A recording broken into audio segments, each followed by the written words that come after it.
आइए डिफरेंशिएशन के कुछ और क्वेश्चन सॉल्व करते हैं। डिफरेंशिएशन टोटली बेस्ड होता है प्रैक्टिस पे। आप जितनी ज्यादा प्रैक्टिस करेंगे उतना अच्छा होगा। जितना ज्यादा अभ्यास करेंगे उतना अच्छा होगा। उतने आप फॉर्मूले याद रखेंगे, उतने आप फॉर्मूला से क्वेश्चंस बनाना सीखेंगे, क्योंकि बहुत सारे क्वेश्चंस होते हैं, बहुत सारे फॉर्मूलेज होते हैं। और अभी तो हम सिर्फ डिफरेंशिएशन पढ़ रहे हैं, आगे जाके बाबा इसका अपोजिट इंटीग्रेशन भी पढ़ना है। तो हाँ, याद रखिएगा, इंटीग्रेशन जब पढ़ेंगे तो फॉर्मूला होल जोल होते हैं, क्योंकि दोनों एक दूसरे के जैसे होते हैं। आइए कुछ क्वेश्चन लेता हूं। e⁻x(x+1) क्या किया जाए कि ये क्वेश्चन सॉल्व हो जाए। e⁻x दिया हुआ है और x+1 दिया हुआ है, लेकिन इस क्वेश्चन को सॉल्व करने के पहले मैं कुछ आप लोगों को रूल्स बतला दूं कि देखिए, पहले तो यह बतला दूं कि ये मल्टीप्लाई रूल क्या होता है। जी हाँ, मल्टीप्लाई।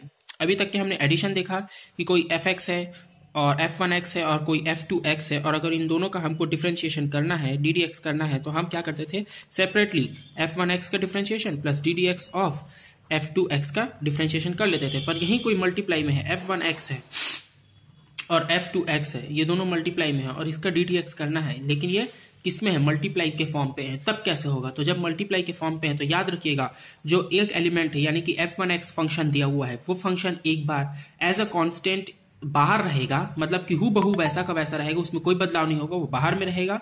और ddx ऑफ f2x होगा, मतलब f2x का डिफरेंशिएशन होगा, फिर प्लस लगेगा, फिर f2x बाहर में रहेगा, उसमें कोई परिवर्तन नहीं रहेगा, यथास्थिति वैसी बना रहेगा, और फिर डिफरेंशिएशन ऑफ f1x होगा। यानी कि एक बार एक फंक्शन का डिफरेंशिएशन तो दूसरा बाहर में रहेगा, और एक बार दूसरा जिसको हम डिफरेंशिएशन किए थे उसको बाहर में रखेंगे, और जिसका नहीं किए थे उसका डिफरेंशिएशन करेंगे। आइए इसको एक एग्जांपल से समझ लेते हैं, फिर इस क्वेश्चन पे जाएंगे। हमें कोई एग्जांपल दिया हुआ है x² log ex।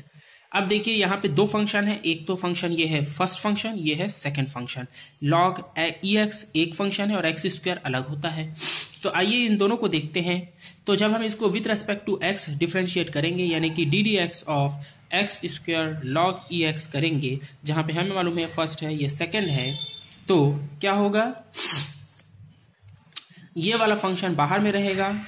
एक फंक्शन को हमको मालूम है ना कि एक फंक्शन को बाहर में रखना है और दूसरे फंक्शन को डिफरेंशिएट करना है। तो x² को मैं बाहर में रख रहा हूं और ddx ऑफ log ex कर रहा हूं। फिर दूसरे बार में जिसको हमने डिफरेंशिएट f2x को किया था, तो f2x को बाहर रखना है, यानी कि अगर हम यहाँ पे इसको डिफरेंशिएट किए हैं तो इसको बाहर रखना है और दूसरे वाले को ddx कर लेना है।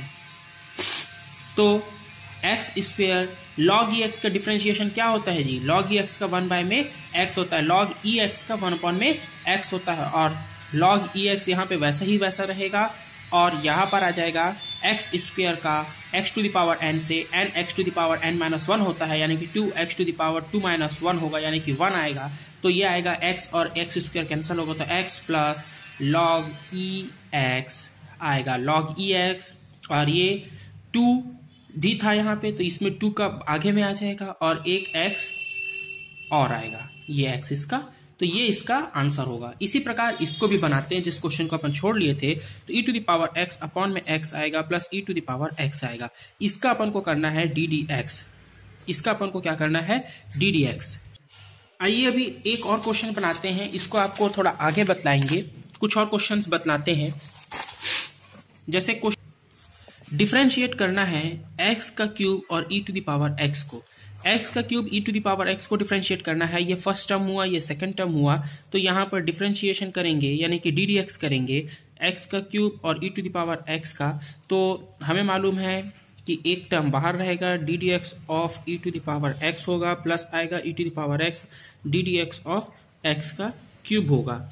अब इसके बाद में e⁻x का क्यूब तो बाहर में है, e⁻x का e⁻x ही होना है, और रही बात e⁻x की, तो e⁻x है और x का क्यूब का क्या आएगा, 3x² आ जाएगा, ये इसका आंसर होगा। अब इसी में अगर हम देखें कि x का क्यूब e⁻x sin x है, याद रखिएगा sin x है, अब क्या होगा, अब यहाँ पे खेल देखने लायक हो जाता है।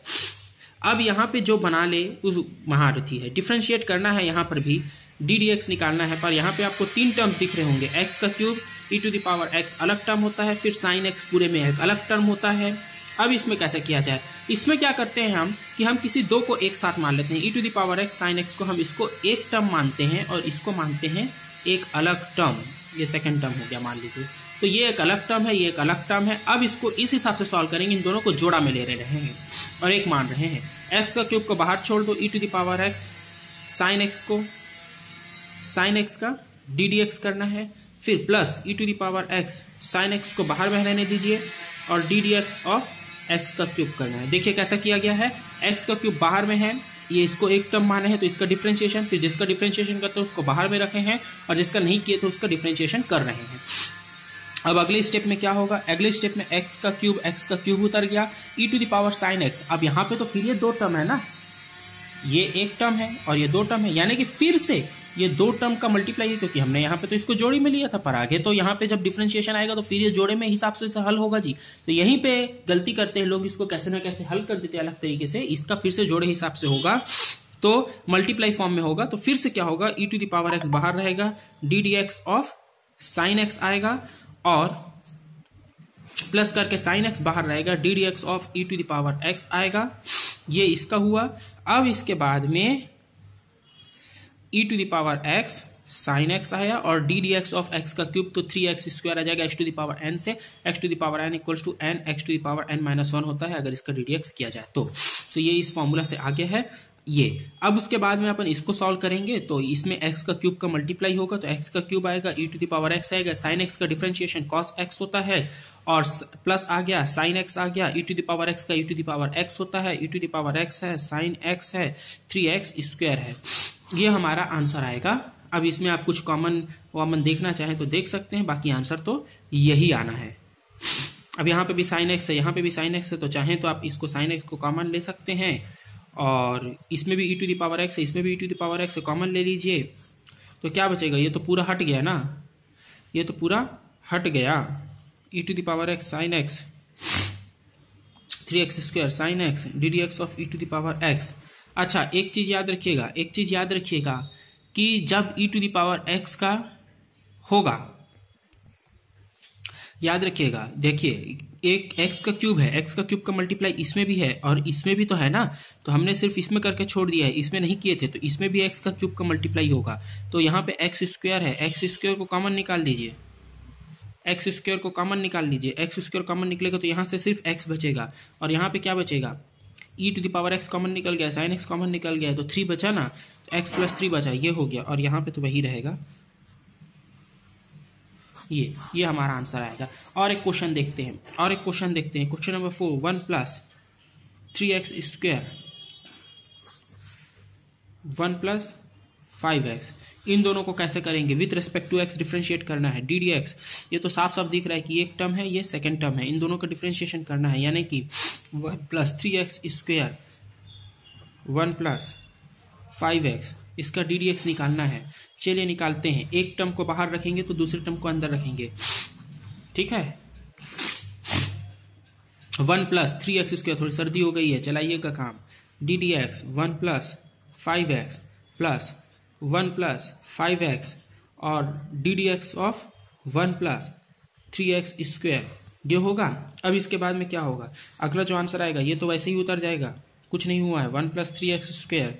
अब इसके बाद में इसका जब डिफरेंशिएशन करेंगे तो ddx ऑफ 1, कांस्टेंट टर्म का डिफरेंशिएशन क्या होता है जी, 0 होता है। फिर 5x आया है तो 5 कांस्टेंट है, बाहर रहेगा, 5 कांस्टेंट है, बाहर रहेगा। x का डिफरेंशिएशन dx बाय dx होगा, तो 1 हो जाएगा ना, तो इसमें 1 का मल्टीप्लाई प्लस डिफरेंट प्लस हो गया, फिर ये वैसे ही उतरेगा, तो 1 प्लस 5x और उसके बाद में इसमें मल्टीप्लाई के फॉर्म में ये है और इसमें मल्टीप्लाई में ये है,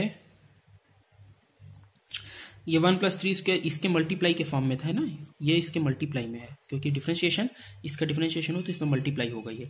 अब ये आ गया 1 प्लस 5x इक्वल्स टू 1 का डिफरेंशिएशन 0 होगा और 3x स्क्वायर, तो 3 आएगा कांस्टेंट, x स्क्वायर का क्या आएगा 2x to the power n minus 1, 2x आ जाएगा, 2x आएगा तो 3 इंटू 2 6 होगा, 6x का इसमें मल्टीप्लाई होगा, 6x का इसमें मल्टीप्लाई होगा। तो इसमें यहाँ पे क्या बचा, 0 प्लस 5 यानी 5 बचा, 5 का इसमें मल्टीप्लाई होगा तो 5 प्लस 15x स्क्वायर प्लस इसमें किसका मल्टीप्लाई होगा 6x का, तो 6x हुआ, 6x का मल्टीप्लाई और 6 5 30x स्क्वायर, 30x स्क्वायर हो गया, तो ये आ जाएगा 30x square plus 15x square 45x square plus 6x plus 5, ये इसका आंसर होगा।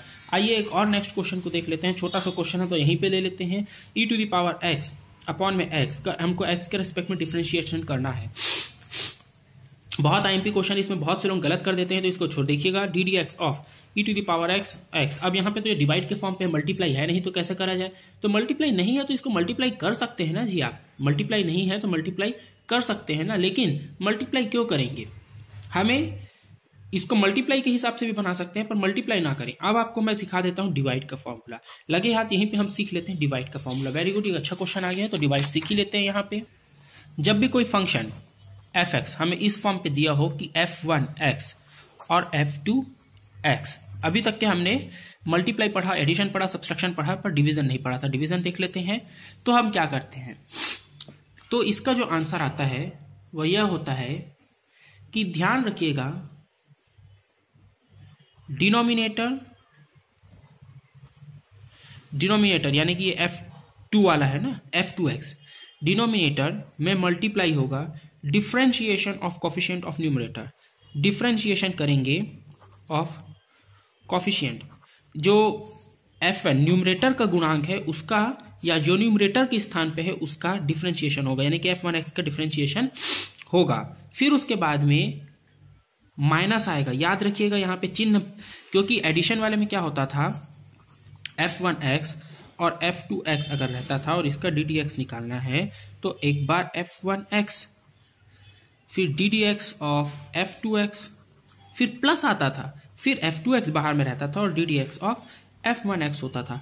तो यहाँ पे प्लस आता था पर यहाँ पे माइनस आएगा। फिर उसके बाद में, और यहाँ पे क्या होगा, डिनोमिनेटर अगर आजाद है तो न्यूमरेटर का डिफरेंशिएशन, फिर उसके बाद में आएगा न्यूमरेटर आजाद रहेगा, यानी कि न्यूमरेटर का कुछ नहीं हो रहा है, तो उसमें मल्टीप्लाई में डिफरेंशिएशन ऑफ डिनोमिनेटर कोफिशिएंट होगा।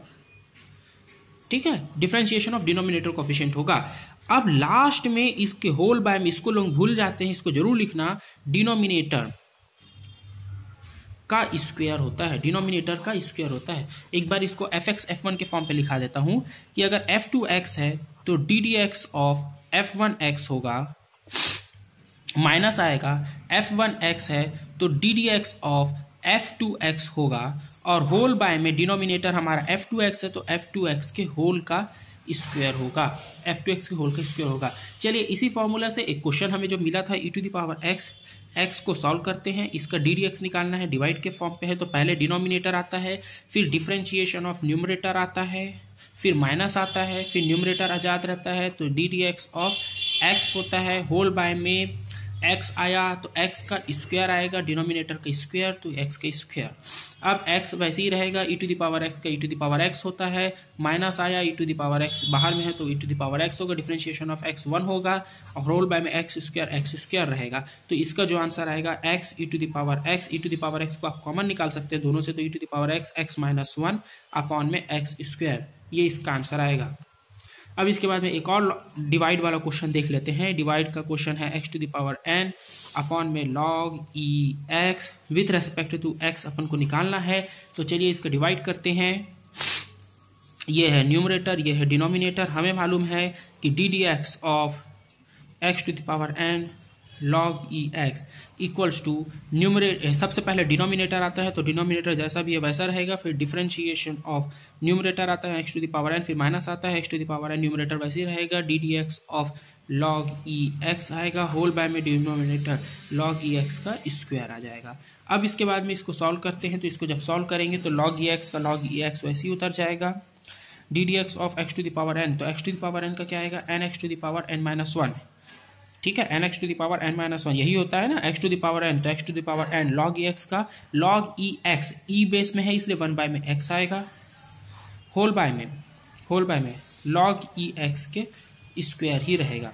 अब इसका जो रिप्लाई आएगा वो ये आएगा कि log e x, याद रखिएगा इसका डिफरेंशिएशन मत कर देना, या बाहर में था कांस्टेंट के रूप में तो वो कांस्टेंट के रूप में रहेगा। n x to the power n minus 1 है, n को बाहर लिख देते हैं, x to the power n minus 1 लिख देते हैं, प्लस माइनस में आएगा। यहाँ पे अगर मैं x को ऊपर में लेकर के जाऊं तो -1 हो जाएगा, तो n-1 होगा, तो x to the power n-1 यहाँ पे भी है, यहाँ पे भी है, तो इन दोनों से कॉमन भी ले सकते हैं log e x का स्क्वायर। तो अगले टर्म में आप चाहें तो इसके आंसर को इस प्रकार से लिख सकते हैं कि x to the power n-1 को कॉमन निकाल दें तो n log e x -1 बचेगा, यहाँ से x to the power n common निकल गया है, और log e x स्क्वायर। और एक आध क्वेश्चन बना लेते हैं।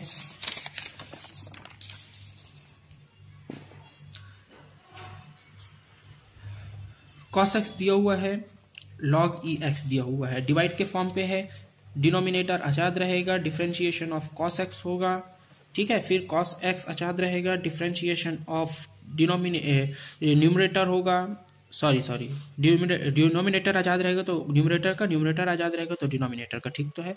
log e x होगा, यहाँ पे माइनस आता है, प्लस नहीं आता है, माइनस आएगा, और log e x के होल का स्क्वायर रहेगा, log e x के होल का स्क्वायर रहेगा। अब इसके बाद में आगे बढ़ेंगे तो log e x वैसे ही रहेगा, log e x आ गया, cos x क्या होता है, sin x होता है, पर माइनस में होता है तो यहाँ माइनस लग जाएगा, माइनस cos x आ गया, differentiation of log e x, E base में है तो 1/x आएगा, और होल बाय में log e x के होल का स्क्वायर। कोई कॉमन निकल रहा है क्या, कुछ कॉमन नहीं निकल रहा है ना, माइनस कॉमन निकल जाएगा, तो माइनस को कॉमन निकाल दीजिए और यही आंसर इसका आएगा। आइए क्वेश्चन है, इसको देखते हैं। कई लोग इसको देख करके ही घबरा जाते हैं क्योंकि ऐसे क्वेश्चन प्रैक्टिस में कम किए रहते हैं, तो इसको घबराना नहीं है, क्वेश्चन को बनाना है। e to the power x minus e to the power minus x, इसको अगर अपन को डिफ्रेंशिएट करना है तो इसको डिफ्रेंशिएट करने के लिए फिर सबसे पहले numerator e to the power x minus e to the power minus x, ठीक है। फिर डी डी एक्स ऑफ, सबसे पहले डिनोमिनेटर आजाद रहेगा, फिर डी डी एक्स ऑफ यानी कि differentiation of numerator e to the power minus x, फिर माइनस लगता है, माइनस लगने के बाद में न्यूमरेटर का क्योंकि डिफरेंशिएशन हुआ है तो अब डिनोमिनेटर का डिफरेंशिएशन करेंगे तो न्यूमरेटर को लिख देंगे e to the power x plus e to the power minus x, और d d x of e to the power x minus e to the power minus x, ये ऐसा। इसको ब्रैकेट में लिखिएगा ना तो ऐसा लगता है कि सिर्फ इस ई का है, इसी का भी है ना, ये पूरा एक टर्म हम डिनोमिनेटर मांग के चल रहे हैं, तो इसको ब्रैकेट में लिखिएगा, नहीं तो गड़बड़ी हो जाती है। और डिनोमिनेटर का स्क्वायर तो e to the power x minus e to the power minus x के होल का स्क्वायर आ गया। अब इसको सॉल्व करते हैं, इसको सॉल्व करेंगे तो यह तो वैसे ही लिखाएगा e to the power x minus e to the power minus x, उसके बाद में d d x of e to the power x, तो d d x of e to the power x क्या होता है, e to the power x ही होता है। फिर d d x of e to the power minus x क्या होगा जी, e to the power minus x क्या होगा, बतला दीजिए कोई। e to the power minus x क्या होगा, e to the power minus x होगा तो माइनस एक्स ही, पर इस माइनस एक्स का एक बार और डिफरेंशिएशन होगा, तो माइनस एक्स का जब एक बार और डिफरेंशिएशन होगा तो माइनस डी एक्स बाय में डी एक्स, तो ये तो कट जाएगा 1, पर माइनस बचेगा, तो ये माइनस यहाँ पर आएगा, याद रखिएगा माइनस हो जाएगा, और ये क्योंकि इसके मल्टीप्लाई में था तो इसको ब्रैकेट में लिखना नहीं बोलना है। फिर उसके बाद में e to the power x plus e to the power minus x वैसे ही लिखा जाएगा, फिर d d x of e to the power x फिर से e to the power x होगा, और d d x of minus e to the power minus x, तो e to the power minus x का e to the power minus x रहेगा, और minus x का एक बार और डिफरेंशिएशन होगा तो d d x of minus x, तो ये माइनस कॉमन निकलेगा तो यहाँ पे आएगा, माइनस हट गया, और D x upon D x का होता है 1 होता है, तो ये 1 हो जाएगा। अब इसके बाद में e x minus e to the power minus x के होल का स्क्वायर, तो ये क्या आएगा, आंसर जो आने वाला है वो e to the power x minus e to the power minus x, और e to the power x minus e to the power minus x minus e to the power x plus e to the power minus x into e to the power x minus e to the power minus x whole by में e to the power x minus e to the power minus x के whole का square. अब इसको देखिए similar आ गया है, e to the power x minus e to the power minus x, e to the power x minus e to the power minus x, तो इसको हम ऐसा लिख सकते हैं e to the power x minus e minus x के whole का square minus e to the power x e to the power x, ये सेम आ गया है, तो e to the power x plus e to the power minus x के whole का square whole by में e to the power x minus e to the power minus x के whole का स्क्वायर। क्या देखिए कुछ कट रहा है क्या, e to the power x minus e to the power minus x के होल का स्क्वायर, ये और ये कट सकता है, ये और ये कट सकता है, तो अगर हम अलग अलग करके लिखे तो कट सकता है, पर नहीं ऐसा मत करिएगा, इसको एक्सपांड कर लीजिए, इसको एक्सपांड कर लीजिए, काटिए नहीं, कटा नहीं है ना अभी। e to the power a square plus b square minus 2ab, तो 2ab जब करेंगे तो प्लस और माइनस होने के कारण कट जाएगा तो खाली 2 बचेगा, minus a square b square 2ab का 2 आएगा, ए बी कट गया, ई माइनस एक्स और प्लस एक्स होने के कारण कट गया, और ई एक्स माइनस। अब इसको सॉल्व कर लीजिए, इसको जब सॉल्व करेंगे तो e to the power 2x और e to the power 2x क्या है, कट गया ना, minus plus, e to the power minus two x cut गया ना, ये माइनस था, ये भी माइनस हो गया, तो -4x आएगा, -4x आएगा, और e to the power x minus e to the power minus x के होल का स्क्वायर, तो ये माइनस में आएगा, तो माइनस में इसका आंसर आएगा, ये आंसर होगा इसका।